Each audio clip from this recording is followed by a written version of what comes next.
दोस्तों, हमारे YouTube channel commerce knowledge hub में आपका बहुत बहुत स्वागत है। आज है 21 दिसंबर 2020 और 21 दिसंबर 2020 को करंट अफेयर से संबंधित जितने भी प्रश्न हो सकते हैं हम उन सबको कवर करने की कोशिश करेंगे, जो आपके एग्जाम की दृष्टि से बहुत उपयोगी साबित होंगे।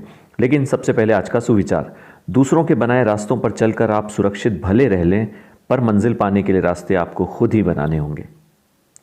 तो चलिए शुरू करते हैं आज के important one liner current affairs और उनके कुछ ज़रूरी फैक्ट्स।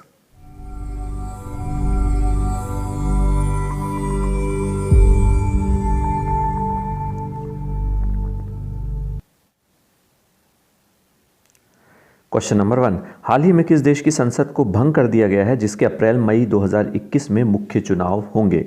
तो इसका सही जवाब है नेपाल। जी हाँ, नेपाल से ये खबर आ रही है कि वहाँ पर संसद को भंग कर दिया गया है। दरअसल पिछले कुछ समय से नेपाल की सत्ताधारी साम्यवादी पार्टी में काफ़ी द्वंद्व चला हुआ है और प्रधानमंत्री केपी शर्मा ओली ने रविवार को संसद भंग करने की सिफारिश की, जिसे राष्ट्रपति विद्यादेवी भंडारी ने औपचारिक मंजूरी दे दी। अब नेपाल में अगले साल 30 अप्रैल और 10 मई के बीच चुनाव कराए जाएंगे।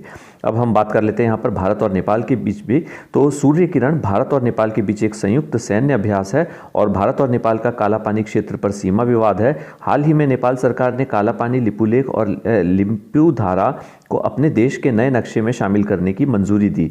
यह अब देशों के बीच प्रमुख अड़चन बन गया है। और दूसरी बात करें तो भारत और नेपाल ने काठमांडू, वाराणसी, जनकपुर, अयोध्या और लुम्बिनी बोधगया नामक 3 सिस्टर सिटीज समझौतों पर हस्ताक्षर किए हैं। तो ये सब चीज़ें भी आपको ध्यान में रखनी है। चलिए आगे बढ़ते हैं क्वेश्चन नंबर 2 की तरफ। To win your battles stay alive नामक पुस्तक किसने लिखी है? तो इसका सही जवाब है अनीता पीटर ने। अनीता पीटर हैदराबाद की डांसर हैं। उनकी इस बुक में डिप्रेशन और मेंटल हेल्थ के मुद्दों पर चर्चा की गई है। तो बुक का नाम है to win your battles stay alive by Anita Peter. चलिए आगे बढ़ते हैं क्वेश्चन नंबर 3 की तरफ। हाल ही में गृह मंत्रालय ने नागालैंड के किस आतंकी संगठन पर प्रतिबंध लगा दिया है?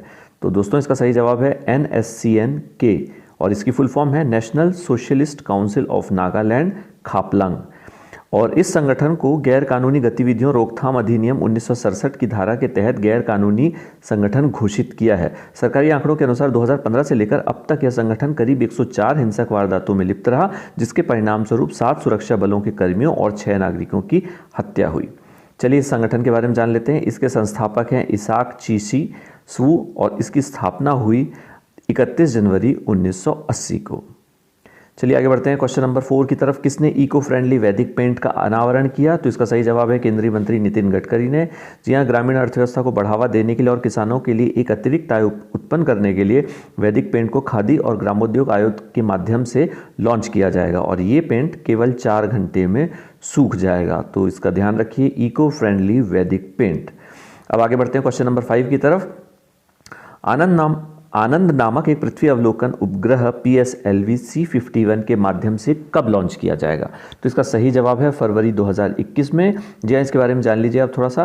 पिक्सल इंडिया नामक एक स्टार्टअप द्वारा पहला उपग्रह, जिसे आनंद कहा जाता है, एक पृथ्वी अवलोकन उपग्रह है जिसे फरवरी 2021 में PSLV C51 पर लॉन्च किया जाएगा। इसके साथ अंतरिक्ष सुधार के तहत 2 अन्य उपग्रह भी भेजे जाएंगे। एक उपग्रह स्पेस किड्स इंडिया द्वारा तैयार किया गया और दूसरा यूनिटी सेट नामक एक विश्वविद्यालय संघ द्वारा तैयार किया गया है। ध्यान देने योग्य बात यह है कि अभी 6 महीने पहले ही सरकार ने अंतरिक्ष सुधार कार्यक्रम के तहत स्पेस सेक्टर को निजी क्षेत्र के लिए खोल दिया गया है। तो चलिए आगे बढ़ते हैं क्वेश्चन नंबर 6 की तरफ।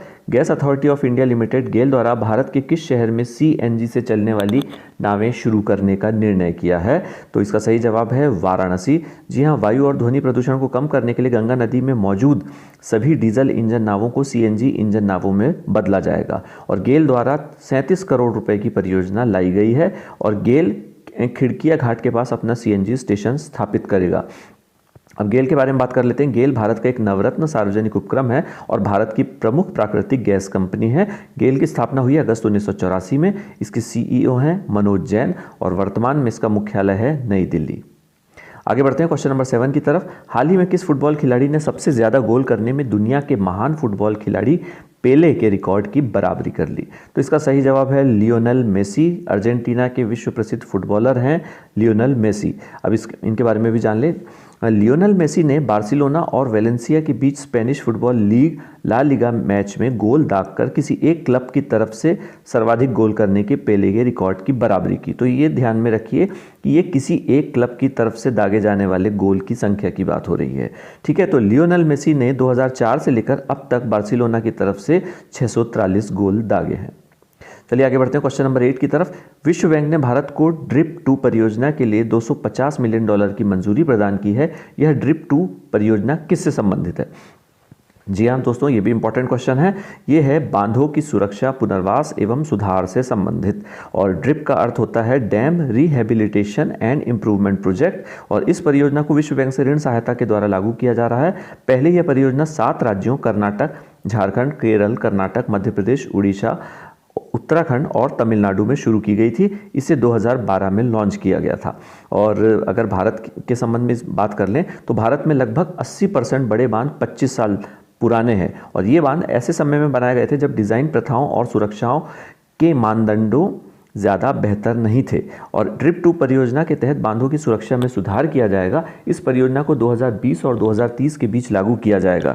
इस परियोजना का कुल बजट परिव्यय $1.5 बिलियन है। इसके लिए विश्व बैंक $1 बिलियन प्रदान करेगा। अब विश्व बैंक की हम बात कर लें तो विश्व बैंक का मुख्यालय है वॉशिंगटन DC, संयुक्त राज्य अमेरिका में। वर्तमान में इसके अध्यक्ष हैं डेविड मालपास। स्थापना हुआ है विश्व बैंक की जुलाई 1944 में ब्रिटन वुड्स, न्यू हैम्पशायर, संयुक्त राज्य अमेरिका में। तो जीके में ये क्वेश्चन पूछा जाता है कि विश्व बैंक की स्थापना कहाँ हुई, किस सम्मेलन में हुई, तो उसका जवाब है 1944 के ब्रिटन वुड्स सम्मेलन में। और इसके संस्थापक हैं जॉन मैनार्ड कीन्स और हैरी डेक्स्टर वाइट। चलिए आगे बढ़ते हैं क्वेश्चन नंबर 9 की तरफ। हाल ही में रक्षा मंत्री राजनाथ सिंह ने किस जगह पर एडवांस्ड हाइपरसोनिक विंड टनल परीक्षण सुविधा का उद्घाटन किया? तो ये भी इंपॉर्टेंट क्वेश्चन है। इसका सही जवाब है हैदराबाद। जी हाँ, इस विंड टनल में मिसाइल और एयरक्राफ्ट इत्यादि का परीक्षण किया जा सकता है। भारत, अमेरिका और रूस के बाद ऐसा तीसरा देश होगा जिसके पास इस प्रकार की सुविधा होगी। इस परियोजना का निर्माण स्वदेशी रूप से किया गया है। और जो एडवांस्ड हाइपरसोनिक विंड टनल, जिसे HWT भी कहा जाता है, इस फैसिलिटी में 5 से 12 मैक तक का सिमुलेशन किया जा सकेगा। चलिए आगे बढ़ते हैं क्वेश्चन नंबर 10 की तरफ। अंतर्राष्ट्रीय मानव एकता दिवस कब मनाया जाता है? तो इसका सही जवाब है 20 दिसंबर। जी हाँ, इस दिवस को संयुक्त राष्ट्र महासभा ने 22 दिसंबर 2005 को प्रस्तावित किया था। और अंतर्राष्ट्रीय मानव एकता दिवस का मुख्य उद्देश्य इस प्रकार है: अनेकता में एकता का विकास, एकता के बारे में जागरूकता फैलाना, सतत विकास लक्ष्यों को प्राप्त करने के लिए एकता को बढ़ावा देना, निर्धनता उन्मूलन के लिए एक नई पहल शुरू करना। अब यहाँ पर अगर हमने अंतर्राष्ट्रीय मानव एकता दिवस की बात की है तो आपको ये भी ध्यान रखना होगा कि 19 अगस्त को प्रत्येक वर्ष विश्व मानवता दिवस भी मनाया जाता है। और इसकी शुरुआत संयुक्त राष्ट्र महासभा द्वारा 2008 में प्रस्ताव पास करके की गई थी। और संयुक्त राष्ट्र के बारे में अगर हम बात कर लें तो संयुक्त राष्ट्र का मुख्यालय है न्यूयॉर्क, संयुक्त राज्य अमेरिका में। इसकी स्थापना हुई है 24 अक्टूबर 1945 को सैन फ्रांसिस्को, कैलिफोर्निया में। और वर्तमान में इसके महासचिव है एंटोनियो गुटेरेस। अच्छा, ध्यान रखने योग्य बात यह भी है कि संयुक्त राष्ट्र को 2001 का नोबेल शांति पुरस्कार मिल चुका है। संयुक्त राष्ट्र के साथ 2001 में तत्कालीन संयुक्त राष्ट्र महासचिव कोफी अन्नान को भी नोबेल शांति पुरस्कार से सह पुरस्कृत किया गया था। चलिए आगे बढ़ते हैं क्वेश्चन नंबर 11 की तरफ। हाल ही में बांग्लादेश की कुश्तिया में किस क्रांतिकारी स्वतंत्रता सेनानी की मूर्ति तोड़ने का मामला प्रकाश में आया है? तो इसका सही जवाब है जतींद्र नाथ मुखर्जी, जो कि बाघा जतीन के रूप में इतिहास में प्रसिद्ध है।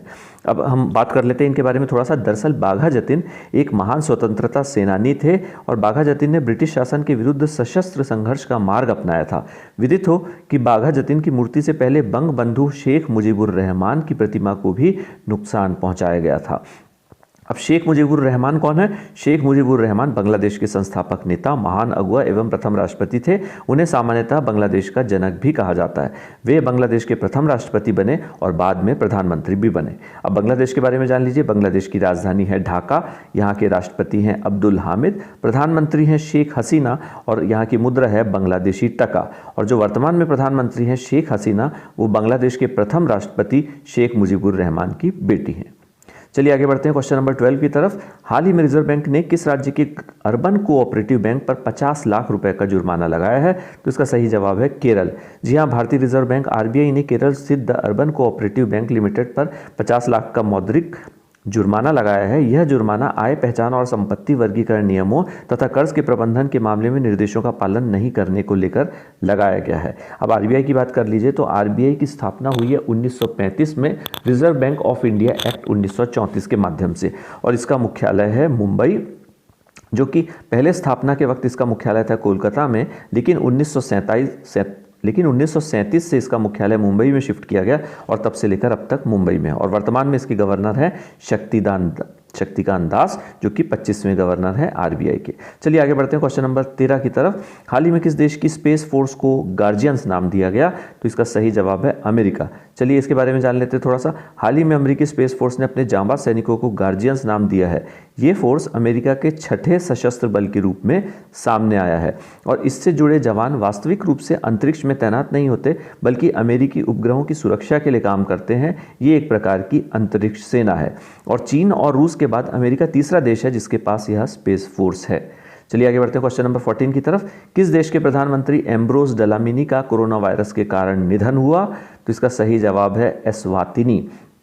जी हाँ, इस देश का नाम है एस्वातिनी, और एस्वातिनी दुनिया के सबसे गरीब देशों में गिना जाता है। यहाँ पर राजशाही सत्ता अभी भी लागू है। चलिए आपको मैप में दिखाते हैं एस्वातिनी। ये देखिए एस्वातिनी की लोकेशन आपको मैप में दिख रही है।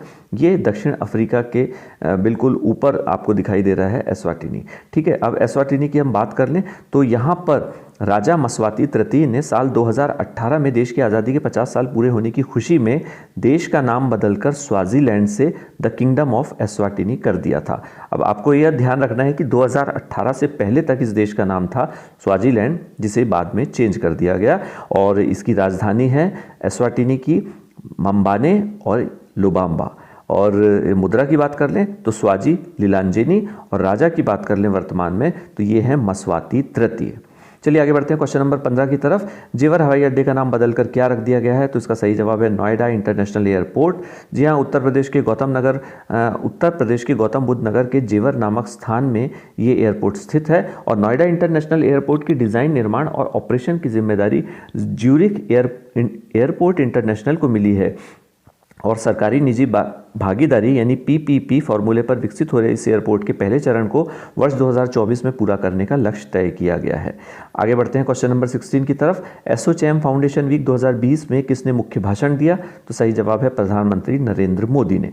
इस अवसर पर उद्योगपति रतन टाटा को ASSOCHAM enterprise of the century award प्रदान किया गया। और एसोचैम की बात कर लें तो एसोचैम भारत के वाणिज्य संघों की प्रतिनिधि संस्था है। इसकी स्थापना 1920 में हुई थी, और एसोचैम भारत की वाणिज्य एवं व्यापार के हितों की रक्षा के लिए काम करता है। एसोचैम की फुल फॉर्म देख लीजिए, associated chambers of commerce and industry of India. Hindi में बोलें तो भारतीय वाणिज्य एवं उद्योग मंडल। इसके अध्यक्ष वर्तमान में है निरंजन हीरानंदानी, और इसका मुख्यालय है नई दिल्ली। चलिए आगे बढ़ते हैं क्वेश्चन नंबर 17 की तरफ। गृह मंत्रालय ने किसे बिहार का नया डीजीपी नियुक्त किया है? तो इसका सही जवाब है संजीव कुमार सिंघल को। जी हाँ, ये 1988 बैच के आईपीएस अधिकारी हैं, और 1996 में एसके सिंघल तब सुर्खियों में आए थे जब उन पर सिवान के बाहुबली नेता शहाबुद्दीन ने हमला किया था। उस समय सिंघल सिवान में पुलिस अधीक्षक के तौर पर तैनात थे, और इस मामले में साल 2007 में विशेष अदालत ने बाहुबली नेता शहाबुद्दीन को 10 साल की सजा सुनाई थी। अब बिहार की बात कर लें तो बिहार की राजधानी है पटना। बिहार के मुख्यमंत्री हैं नीतीश कुमार, बिहार के राज्यपाल हैं फागू चौहान, और बिहार की और बात कर लें तो जीरो का आविष्कार करने वाले आर्यभट्ट भी बिहार से थे, और इसके अलावा शहनाई वादक बिस्मिल्लाह खान भी बिहार से थे, जिन्हें 2001 में भारत रत्न का अवार्ड मिला था। और बिहार का एकमात्र नेशनल पार्क जो आपको ध्यान में रखना है वो है वाल्मीकि राष्ट्रीय उद्यान। अब आगे बढ़ते हैं अपने लास्ट क्वेश्चन की तरफ। Question number 18। किस मंत्रालय ने E20 ईंधन को एक ऑटोमोबाइल ईंधन के रूप में अपनाने का प्रस्ताव किया है? तो इसका सही जवाब है केंद्रीय सड़क परिवहन और राजमार्ग मंत्रालय। इसके बारे में पढ़ लेते हैं। E20 ईंधन 20% एथेनॉल और गैसोलीन का मिश्रण है, जबकि भारत में वर्तमान में मिश्रण का स्वीकार्य स्तर 10% एथेनॉल है, लेकिन अभी तक भारत केवल 5.6% सम्मिश्रण स्तर तक ही पहुँच पाया है। और E20 ईंधन बायोफ्यूल और बायोमास का एक बाई प्रोडक्ट है। इसे मक्की, गन्ना और आलू इत्यादि से प्राप्त किया जा सकता है।